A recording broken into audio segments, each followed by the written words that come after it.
Bonjour et bienvenue dans cette capsule qui concerne les types de probabilités.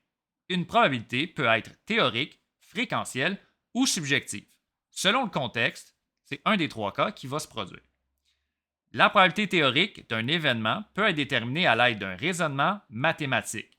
Lorsque tous les résultats sont équiprobables, elle se calcule de la façon suivante. Donc, c'est le nombre de résultats favorables divisé par le nombre de résultats possibles. Donc, la probabilité théorique, en d'autres termes, c'est celle que l'on calcule basée sur la théorie.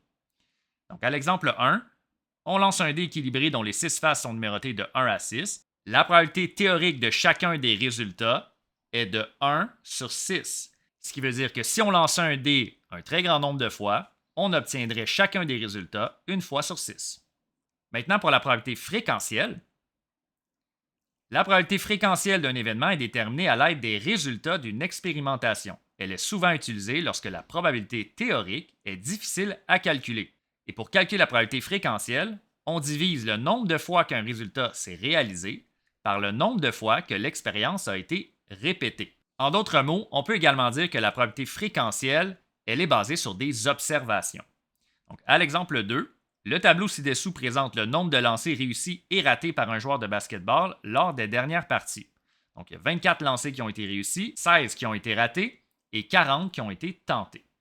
La probabilité fréquentielle que ce joueur réussisse son prochain lancer est donc de 24, puisqu'il en a réussi 24, sur les 40 qui ont été tentés, et 24 quarantièmes, on peut réduire à 3 cinquièmes.